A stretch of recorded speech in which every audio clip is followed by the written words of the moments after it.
This is Stuart Little, Chapter 14, An Evening on the River. When Stuart arrived at his campsite by the river, he was tired and hot. He put the canoe in the water and was sorry to see that it leaked badly. The birch bark at the stern was held together by a lacing, and the water came through it through a stream. In a few seconds, the canoe was half full of water. "Darn it," said Stuart, "I've been swindled." He had paid 75 cents for a genuine Indian birch bark canoe only to find that it leaked. "Darn, darn, darn," he muttered. Then he bailed out his canoe, hauled it onto the beach for repairs.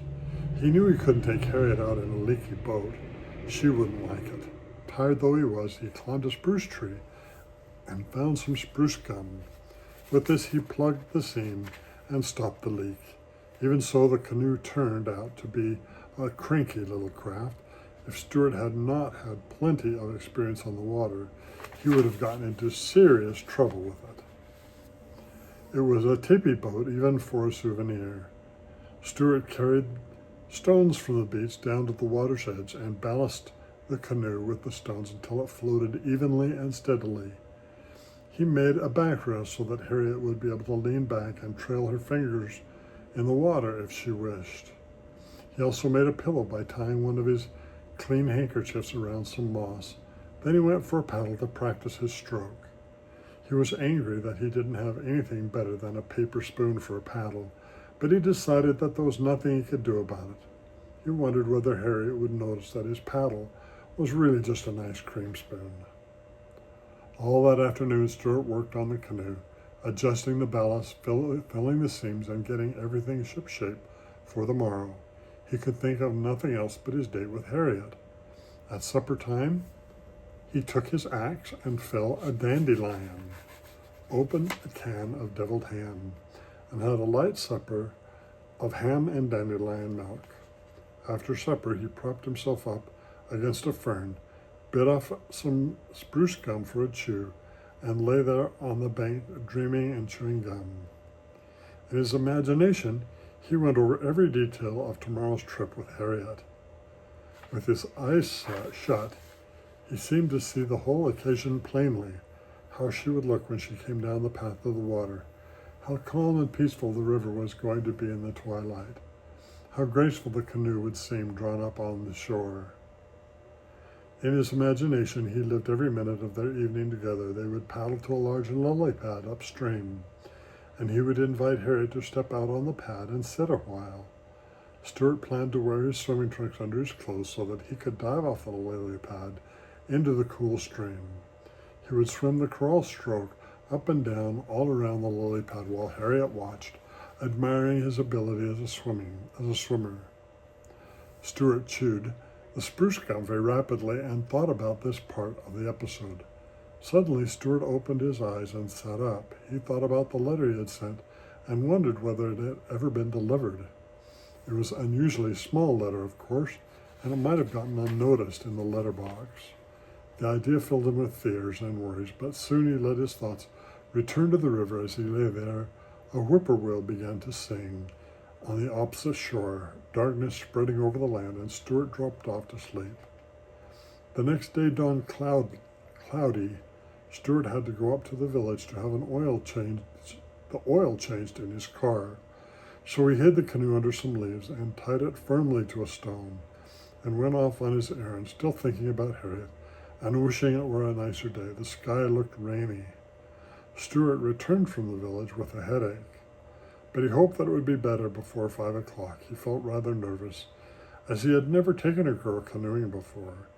He spent the afternoon lying around camp, trying on different shirts to see which looked best on him, and combing his whiskers.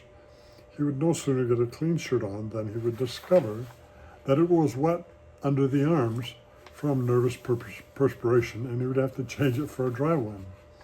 He put on a clean shirt at 2, another at 3, and another at 4:15, and this took up most of the afternoon. As 5 o'clock drew near, Stuart grew more and more nervous. He kept looking at his watch, glancing up the path, combing his hair, and talking to himself and fidgeting. The day had turned chilly, and Stuart was almost sure there was going to be rain. He couldn't imagine what he would do if it should rain, just as Harriet Ames showed up to go canoeing. At last, 5 o'clock arrived. Stuart heard someone coming down the path. It was Harriet. She had accepted his invitation. Stuart threw himself down against a stump and tried to strike an easy attitude as though he were accustomed to taking girls out. He waited till Harriet was within a few feet of him, then got up. "Hello there," he said, trying to keep his voice from trembling. "Are you Mr. Little?" asked Harriet. "Yes," said Stuart. "It's nice of you to come." "Well, it was very good of you to ask me," replied Harriet. She was wearing a white sweater, a tweed skirt, short white socks, and sneakers. Her hair was tied with a bright-colored handkerchief, and Stuart noticed that she carried a box of peppermints in her hand. "Not at all. Glad to do it," said Stuart. "I only wish we had better weather. Looks rather stickily, don't you think?" Stuart tried to make his voice sound as though he had an English accent. Harriet looked at the sky and said, "Oh, well, if it rains, it rains." "Sure," repeated Stuart. "If it rains, it rains. My canoe is a short distance up the shore. May I help you over the rough places in the path?" Stuart was a courteous mouse by nature, but Harriet said she didn't need any help. She was an active girl and not at all inclined to stumble or fall. Stuart led the way to where he had hidden the canoe, and Harriet followed. But when they reached the spot, Stuart was horrified to discover that the canoe was not there. It had disappeared. Stuart's heart sank. He felt like crying. "My canoe is gone," he groaned. Then he began racing wildly up and down the bank, looking everywhere. Harriet joined in the search, and after a while they found the canoe, but it was a mess.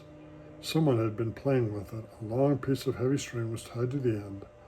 The ballast rocks were gone, the pillow was gone, the backrest was gone, the spruce gum had come out of the seam. Mud was all over everything, and one of the paddles was just bent and twisted. It was a mess. It looked just the way a birch bark canoe looks after some big boys are finished playing with it. Stuart was heartbroken. He did not know what to do. He sat down on the twig and buried his head in his hands. "Oh, gee," he kept saying. "Oh, gee whiz." "What's the trouble?" asked Harriet. "Miss Ames," said Stuart in a trembling voice, "I assure you I had everything beautifully arranged. Everything. And now look." Harriet was for fixing the canoe up and going out on the river anyway.